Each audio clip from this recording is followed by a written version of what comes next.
I took care of Grandpa until the end. Now my sister claims his house is hers, so I took her to court and uncovered a chilling secret. I'm a 31-year-old man, and I live alone in the house my grandfather left to me. It's a modest 2-bedroom home on the edge of town, located on a quiet street with a big backyard, and it's fully paid off. I took care of my grandfather during his last few years, helping with his medication, making sure he got to his doctor's appointments, and just being there when no one else wanted to be. After college, I had job offers in other cities, but I turned them down to stay with him. When he passed away, everything was already written in his will. He made me the sole heir, with no questions or disputes. The title and deed are in my name, and no one else in my family has any legal or financial claim to this house. It's mine, fully and completely. My parents live a few hours away and only come to town maybe once or twice a year. They've never contributed to the house in any way, not financially, not physically. They didn't even visit much when my grandfather was sick. Growing up, my parents and I were never particularly close, but we were on okay terms. Things started shifting a few months ago when my younger sister came back into the picture in a bigger way. My sister is 28. We were never tight as siblings. She always liked to compete, even when there was no reason to. She'd twist words, start drama, and somehow always get our parents to see things her way. I got used to it after a while. She moved out of state a few years ago with her fiancé. I didn't really keep in touch. We'd talk occasionally during holidays or in the family group chat, but that was about it. Out of nowhere, she called me one evening. Her engagement was over. She didn't want to go into detail, but it sounded messy. She said she needed time to regroup and asked if she could stay with me for just a few weeks. I hesitated, but she sounded desperate, and I didn't want to leave her hanging. I agreed, but I was clear from the beginning this was temporary, 3 months maximum. I also asked for a small rent contribution to cover utilities and groceries, and I said no overnight guests. I wanted to help her, not suddenly become a landlord in my own home. At first, everything seemed fine. She arrived with just a few bags, thanked me, and acted grateful. But within the first 2 weeks, she stopped even pretending to follow the rules. She brought people over without asking, let them use my things, left messes everywhere, and never paid a single cent. She used my shampoo, borrowed my tools, raided the fridge, and didn't replace anything. I'd come home and find strangers in the living room. When I brought it up, she brushed it off like I was being uptight. Then I noticed she started referring to the house as our home when her friends visited. I overheard her on the phone saying things like, yeah, we're redoing the space together. She even posted photos on social media with captions like, finally settling in at home. That rubbed me the wrong way. I reminded her again that this wasn't her home, she was staying temporarily. She rolled her eyes and said I was being territorial. A few weeks later, I came home from work and found my parents sitting in the living room. I hadn't invited them, she didn't even tell me they were coming. They looked surprised to see me and even more confused when I told them they were sitting in my house. My sister had told them some twisted version of reality, making it sound like we were roommates, or that she was helping me keep the place going. She implied I had nowhere else to go and that we were splitting the space. I immediately pulled out the deed and the will and put them on the table. My mom looked uncomfortable. My dad tried to stay neutral. My sister started tearing up, acting like I was humiliating her in front of them. She said I was turning this into a power move and trying to make her look bad. She kept saying things like, you don't understand what I've been through. My parents gave me that tired look I've seen 100 times and asked me to be patient with her. They said she was fragile, that the breakup had hit her hard, and that she didn't mean to cause trouble. I didn't argue. I just sat there while she played the victim, and they tiptoed around the truth. After they left, she started acting even more entitled. She began browsing interior design websites and talked about how she wanted to open up the living room and update the kitchen. I caught her measuring the hallway and sketching out plans in a notebook. I asked what she was doing. She shrugged and said, just planning some improvements. That was the moment I realized this wasn't just about her needing a place to stay. She had no intention of leaving. She was planting herself deeper every day, acting like she had some kind of claim. The rules didn't matter to her. The boundaries didn't matter. She saw this place as hers now, or at least partly hers, and she was playing every angle to make that real. I knew if I didn't act fast, this was going to get way more complicated than I ever expected. A week after she started talking about updating the house, I found her in my room while I was supposed to be at work. She must have assumed I wouldn't be back until later, but I came home early to grab a folder I forgot. The door was open, and she was by my dresser with a drawer half pulled out. When I asked what she was doing, she claimed she was looking for batteries. I didn't keep batteries in that drawer. I didn't argue. The next day, I bought a new bedroom doorknob with a lock and changed it myself. She noticed the lock that same night and confronted me. She said locking the door was extreme and made her feel like a stranger in her own home. I told her again that this wasn't her home, and the boundaries I set weren't changing. After that, she started calling the guest room her room to anyone who visited. I overheard her telling someone on the phone that she had to go lock up her space before leaving for errands. Sure enough, she started locking the guest bedroom with a padlock she added to the outside. A few days later, I came home from work and didn't recognize my own living room. Furniture was moved around, the rug was missing. A few boxes with my name on them were stacked in the garage. When I opened one, I found some of my framed photos and books. She had packed my belongings and rearranged the entire main floor without asking or telling me anything. That evening she had a friend over. I walked in, and the house reeked of smoke. Her friend was on the couch with the windows shut, smoking indoors like it was completely normal. I opened the front door for ventilation and told them both that smoking inside was not allowed. She got loud, accused me of being controlling, and said I was making her feel unsafe and unwelcome. She claimed I was creating a power imbalance by treating her like a tenant instead of family. The next morning, I went out to get groceries and came back to find my parents sitting in the kitchen. I wasn't expecting them. My sister had called them for an emergency visit. She was crying when they arrived and gave them her side of the story, that I had locked her out of shared spaces, banned her from hosting guests, and made her feel unsafe. I sat down with everyone and explained, once again, that this was my house. I showed them the ownership documents, the will and the deed. I told them about the smoking, the rearranging, the boxes, everything. My dad looked like he didn't want to be involved. My mom told me I should try giving her some space and maybe consider staying with a friend for a while just to cool things down. I asked them point blank why they thought I should leave the house I owned to accommodate someone who wasn't even paying rent. They didn't have a good answer. My sister wiped her tears and looked away. After they left, I typed up a formal 30-day notice and printed 2 copies. I gave one to my sister that same evening in person while she was eating dinner in the living room. I kept my tone neutral. She glanced at it, set it on the table, and said she was going to sue me for unlawful eviction. I reminded her that she had never signed a lease, paid no rent, and had no legal right to stay. She said it didn't matter, that she had verbal residency and would make this very difficult. I booked an appointment with a lawyer the following morning. After reviewing everything, he assured me I was well within my rights. He said I'd done everything correctly so far, verbal terms followed by written notice, no forced entry, no withheld belongings. He advised me to keep documenting everything and not to engage emotionally. I returned home, printed another notice, signed and dated it, and gave it to her again, this time in front of our parents, who had come by to mediate. My sister looked at the paper and accused me of emotional abuse. She told our parents I was kicking her out with nowhere to go, and that she was reaching her breaking point. I didn't respond. I just pointed to the date printed on the notice, 30 days. She had until then. She stormed out that night, slammed her bedroom door, and later texted my mom, saying I was pushing her to the edge. The next morning, I found my front door left slightly open, probably as a silent message. I locked it, checked the locks on my bedroom and the guest room, and left for work. Nothing had been resolved. If anything, it had just entered the next round. A few days after I handed her the 30-day notice, I started seeing vague, emotional quotes popping up on her social media. Things like, being related doesn't mean being safe, and narcissists will try to convince you that boundaries are cruelty. The captions were always short, never addressed to anyone directly, but it was clear who she was referring to.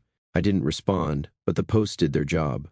Within a week, I got texts from 2 cousins and an aunt asking if everything was all right between us. One even asked if I had lost my temper or something because my sister seemed completely broken. While that was happening online, she started calling our parents every day. I'd hear her pacing the hallway in the evening, lowering her voice just enough to sound dramatic, telling them how she felt unsafe and how I was becoming increasingly volatile. I kept my distance and didn't interrupt. Instead, I installed small security cameras in the shared living spaces, the kitchen, hallway, and front entrance. I let her know about them the same day they were up and explained they were for mutual safety and documentation. She didn't say anything but started acting louder. She began slamming doors after midnight. One night, she blasted music loud enough to shake the hallway. Another time, she left every dish and pan used for a full meal spread across the kitchen for 2 straight days. I kept a written log of each incident with timestamps. After a week of this, I sent her a formal written notice, reminding her that disruptive behavior could lead to legal removal from the property. She left the note on the coffee table and never mentioned it. The next morning, I noticed a few brochures spread out on the coffee table, rental listings for nearby apartments. They were clearly untouched, just scattered like props. None had names written on them, no call notes, no applications. It was all for show. The deadline to move out was getting closer, and she was trying to play both sides, acting like she was making an effort, while doubling down on her plan to stay. A few nights later, I came home around 8 o'clock in the evening, inserted my key into the lock, and it wouldn't turn. I tried twice. Nothing. She had tampered with the locks, jamming the mechanism so my key wouldn't work. I reported it to my lawyer and documented it with photos. I stepped back, called a locksmith, and waited in my car. Once inside, I found 2 of my storage boxes stacked near the front door with my name scribbled on sticky notes. She came into the room and acted surprised to see me. She said she assumed I had decided to leave early and was just trying to help with the transition. I told her clearly and calmly that if she ever changed the locks or interfered with access again, I would call the police immediately. She shrugged and said she didn't feel safe sharing space with someone who threatens her. Then she suggested, once again, that I should leave, despite having no legal or personal claim to the property. I didn't respond. I called my parents and asked them to come over for a meeting. I wanted them to see everything for themselves before they heard it from her version again. When they arrived, I sat them down in the living room and showed them the camera footage, her blasting music past midnight, locking me out, boxing up my things, and making statements about redecorating as if the house belonged to her. My mom looked genuinely stunned. My dad asked how long the cameras had been up. I told him 2 weeks. Then I asked them both directly if they thought it was reasonable for someone to try to push a homeowner out of his own house. Neither of them answered. My mom said something about her being in pain and that maybe I should try to understand her crisis. My sister stayed silent during most of this but started crying before walking out of the room. An hour later, I started getting messages from relatives. My uncle sent a confused text asking why I was verbally attacking my sister and why she was saying I had kicked her out without warning. I didn't respond. I just saved the messages. The pattern was now fully visible. She wasn't just refusing to move. She was actively creating a narrative and trying to turn everyone else against me while slowly taking control of my home. And there were still 2 weeks left on the deadline. One of our cousins, Derek, came into town for the weekend and asked to crash at my place. He hadn't seen our family in a while and figured it would be nice to catch up. I told him he was welcome to stay, but warned him ahead of time that things were tense. He said he didn't mind. The second night he was here, he came into the kitchen around midnight to grab a drink and found me already there. My sister had just microwaved something and was standing by the counter when I walked in. The moment she saw me, she raised her voice, accusing me of invading her space and saying she should be able to eat without being monitored. Derek stood there awkwardly while she ranted and left the room in a huff. After she stormed off, he looked at me and said, "She's not confused, man. She's trying to push you out." I didn't disagree. 3 days later, I received a surprise visit from a city inspector. My sister had filed a noise complaint, claiming I blasted music every night, disturbing her sleep and violating quiet hour regulations. I showed the inspector footage from the hallway camera and a written log of my schedule. The inspector looked annoyed, said it was clearly a false report, and apologized for the inconvenience before leaving. After the door closed, my sister passed by and said, "Guess I have to protect my living space somehow." I drafted a formal follow-up notice and left it under her door. It reminded her that her move-out date was legally binding, 2 weeks away. That's when the sabotage started. First, the hot water disappeared. I checked the utility closet and found the water heater breaker had been flipped. I reset it and thought it was a fluke. Then the TV remote went missing and later turned up hidden behind the couch, along with several other items she had quietly moved or hidden. I found it shoved behind the couch a few days later. She unplugged the Wi-Fi router one morning and left the power cable in her locked bedroom. I replaced it. I updated my lawyer and sent photos of everything, along with a running incident log. He advised me to continue documenting every disruption and maintain my composure. The next morning, I woke up to multiple missed calls and messages from relatives. Apparently, she'd been calling family members and telling them I was having episodes and acting paranoid, warning them that she was concerned for her safety.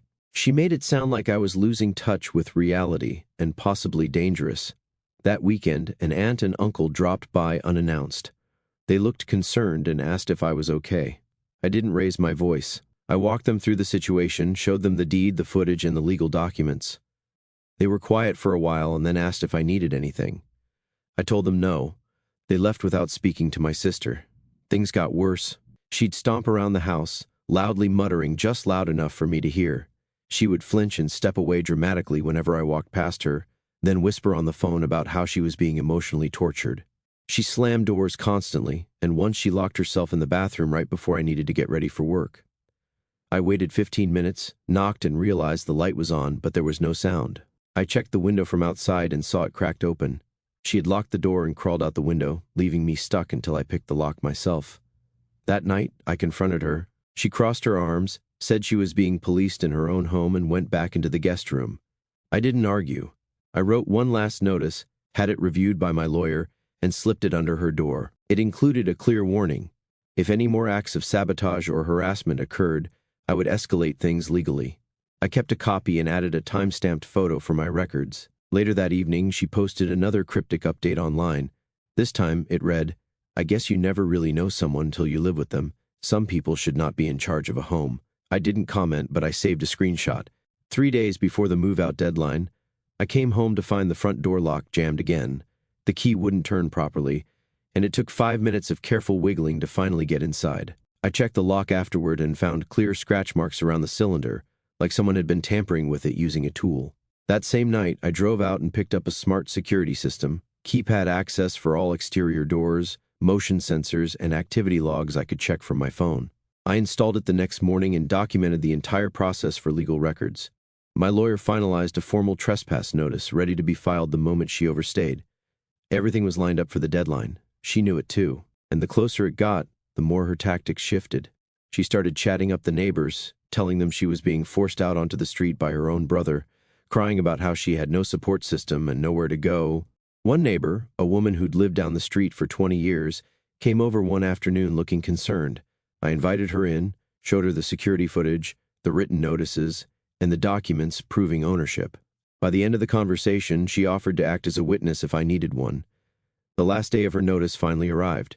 That morning, she sat on the couch wrapped in a blanket, breathing heavily and pretending she was hyperventilating. She claimed she couldn't leave because of a sudden panic attack and that staying was a health requirement. I asked her to provide documentation from a licensed doctor verifying her condition and the need to stay in the house. She refused and said I was interrogating someone in crisis.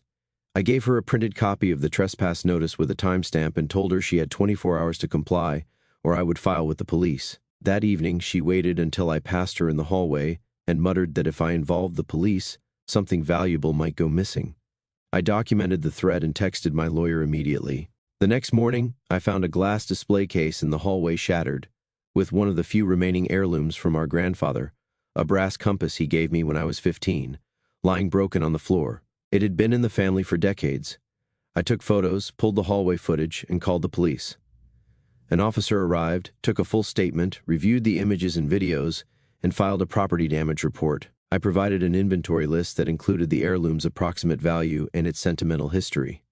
A second officer spoke with her. She cried instantly, claiming she had been dusting and accidentally knocked it over. The officers issued a formal warning and explained that any further damage or disturbance would result in charges. She nodded, wiped her face, and didn't say anything else. Later that evening, our parents showed up without notice. They asked me to sit down and talk. I agreed.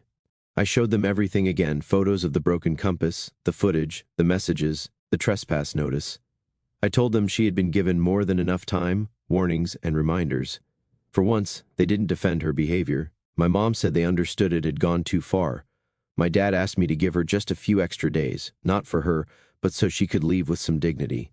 After a long pause, I agreed to a 5-day extension. I didn't want drama, just closure. On the 3rd day of the extension, she sent a message to our family group chat. It was one long paragraph where she declared she wasn't leaving. She said this was her childhood home, that she had just as much right to be there as I did, and that she was tired of being bullied and erased. I didn't reply. I took a screenshot, saved the message, and sent it straight to my lawyer. The countdown was over the moment my sister sent that group chat message, claiming she wasn't going anywhere and calling the house her childhood home. I forwarded the screenshot to my lawyer. He replied within the hour, confirming the extension was now void since she had refused to leave under the agreed-upon terms. He filed an emergency restraining order request that same day, citing the destruction of property, multiple threats, and ongoing disruption to daily life.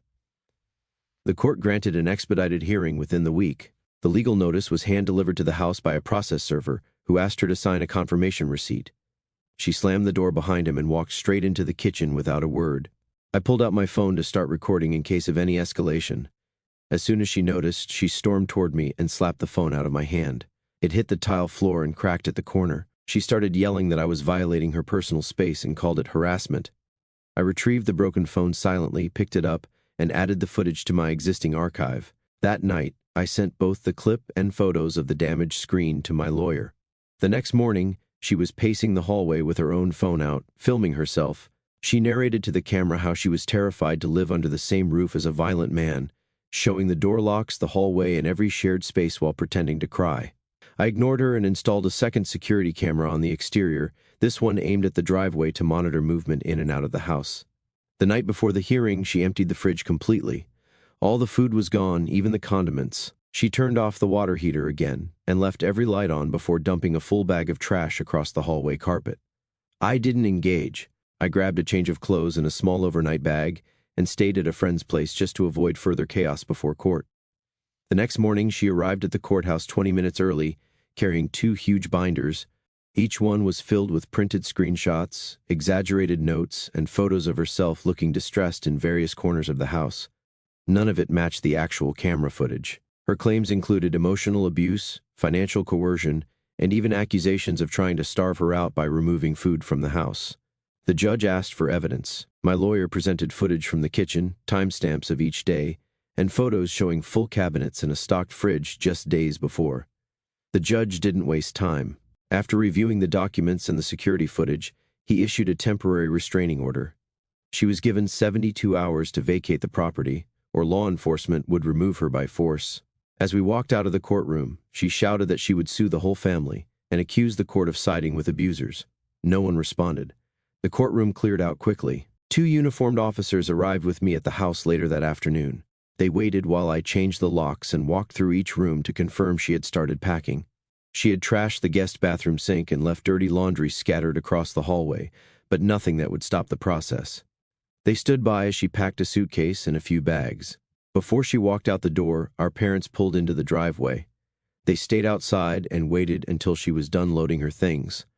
My dad quietly walked up to me and said they were done defending her. He told me they would help her move into a temporary place until she figured something else out. My mom nodded and said they were sorry for letting it drag out so long. I didn't say anything. I just thanked the officers for their time. As she stepped down the porch steps with her final bag, she stopped at the gate, turned around, and looked at me. Her eyes narrowed, and she muttered under her breath, just loud enough to hear, "You think this is over? You'll regret this someday." Then she got in the car, slammed the door, and drove off. I turned the new lock for the first time and closed the door behind me. The 72-hour window given by the court came and went without her returning for any of her belongings. She never contacted anyone about collecting them. I called the sheriff's office first thing the following morning. 2 officers showed up later that day and knocked on the door just to confirm compliance. I showed them the footage from the day she left in the untouched guest room, still in the same chaotic state she'd left it. 30 minutes later, she pulled into the driveway. One of the officers walked outside to greet her, but she refused to get out of the car. She rolled the window down halfway and claimed she had nowhere else to go and just needed a little more time.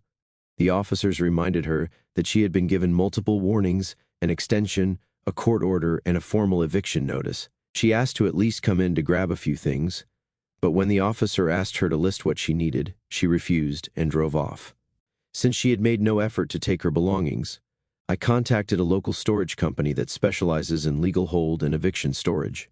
They sent a team that logged each item, photographed the contents of the room, boxed everything with matching inventory numbers, and transported it to a secure facility. I paid for 1 month of storage and signed off on the release documents.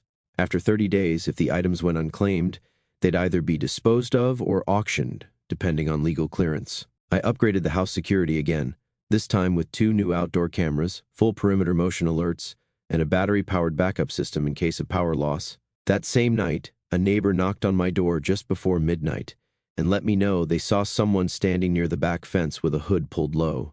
I checked the camera feed and found a blurry figure walking along the fence line, pausing at the side gate, then running when the motion light kicked on. I submitted the footage to the police with a brief report. I didn't mention her name directly, but asked that the video be added to the ongoing restraining order record. 3 days later, I got a message on my phone from an unknown number. It turned out to be her ex-fiancé. We'd never spoken directly before, but he had my number from when I helped her move years ago.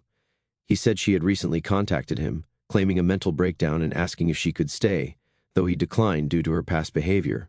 He said she kept trying to manipulate the situation and frame it as if her life had been destroyed by my actions.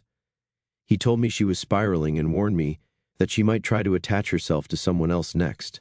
I checked with my lawyer to confirm that I could block her completely on every platform without violating any part of the order. He gave the green light, so I blocked her number, social media accounts, and email. That should have been the end of it, but a few days later, I started finding letters in the mailbox. They were handwritten, with no return address.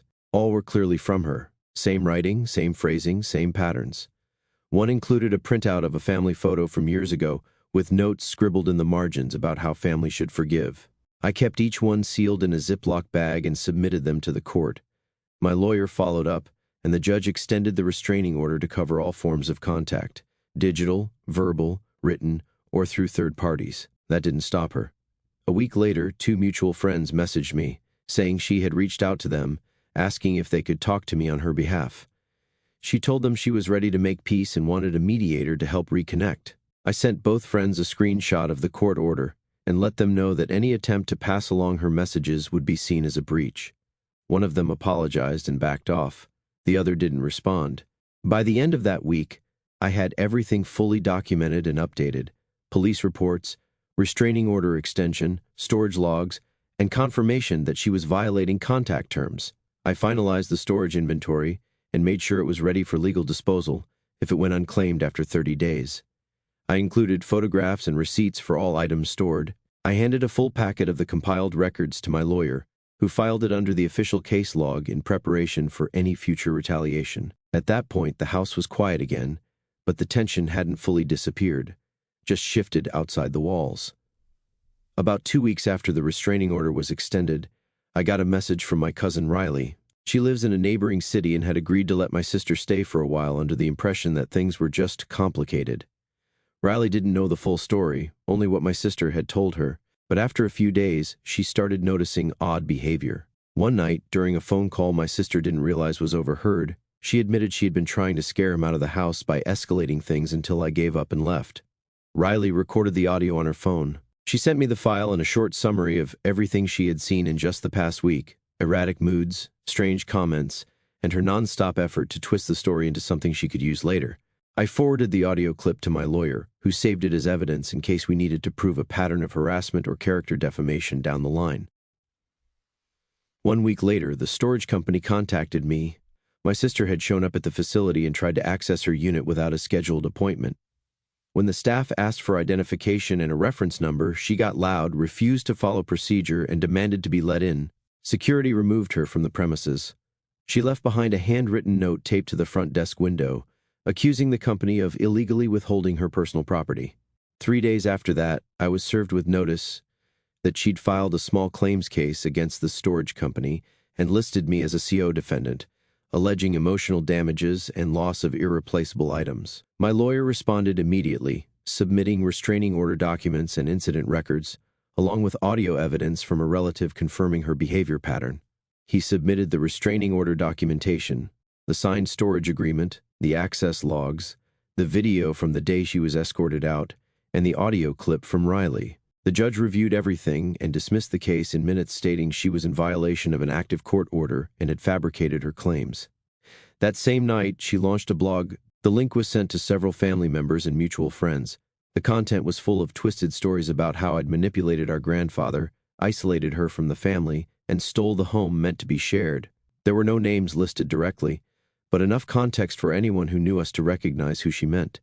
My lawyer sent a cease and desist notice the same day, citing multiple violations, liable invasion of privacy, and breaching the restraining order by distributing defamatory material. The blog went offline within 24 hours. When that didn't work, she went back to our parents.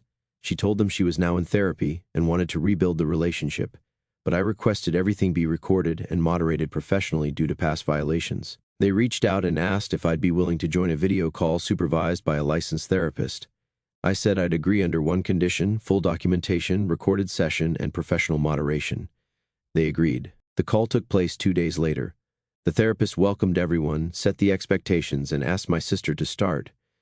She began with a vague apology, apologizing for the pain and for how things unfolded, but avoided specifics. Then she shifted the tone and began accusing me of alienating the family, hoarding the house, and ruining her future. The therapist paused the conversation and directly told her that apologies that shift blame are not true reconciliation.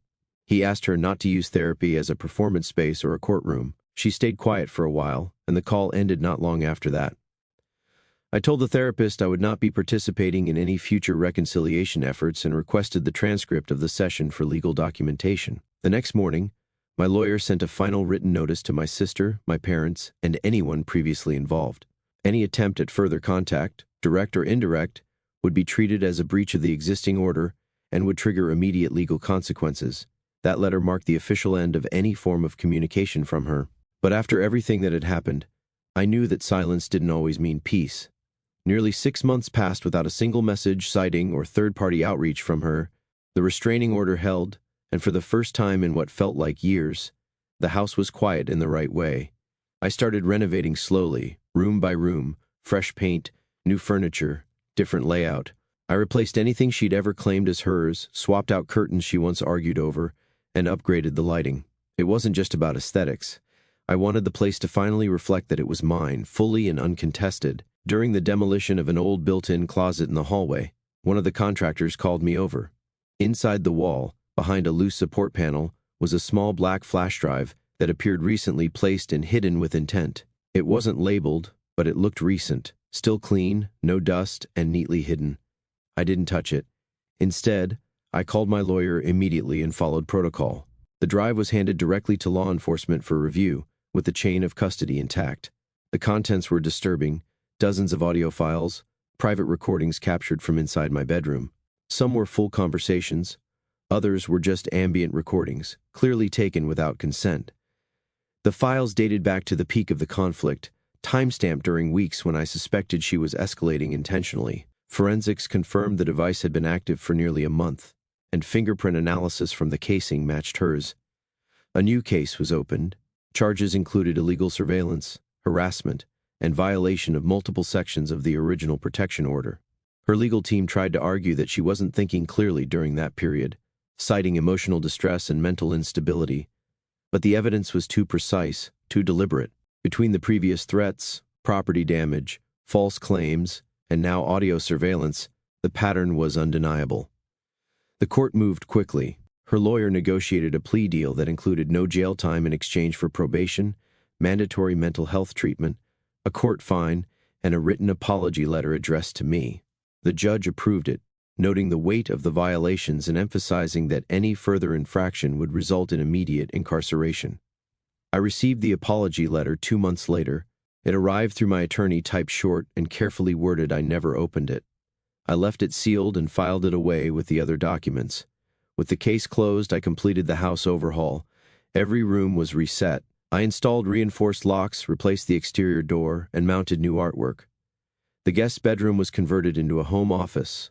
The hallway closet was rebuilt from scratch. No hidden compartments, no shadows left behind. Our parents eventually stopped asking about reconciliation. They attended a therapy session with her at the request of her doctor. Whatever was said in that room must have made an impact. Afterward, they both called me separately and admitted they didn't understand the full extent of her behavior until that point. Neither asked me to reach out again. A few months later, I started volunteering part-time with a nonprofit that assists people dealing with housing insecurity caused by toxic family dynamics. They pair volunteers with individuals going through legal eviction from unsafe environments, helping them navigate emotional and logistical challenges. It felt like the right place to direct my energy, supporting people who were stuck in the kind of impossible situation I once lived through. A journalist working on a project about sibling estrangement reached out to me through the organization. She was researching family conflict that escalates into legal action and wanted to include a few anonymous case studies. I agreed to share the story, with names, dates, and personal details redacted, but every major moment included. She asked why I chose to speak about it, and I said, because someone else might need to see what boundaries actually look like when they're respected. That's how it ended, not with some dramatic final fight or public fallout, but with silence, rebuilding, and peace that was earned. The house is still the same one my grandfather left to me, But now, for the first time, it actually feels like mine.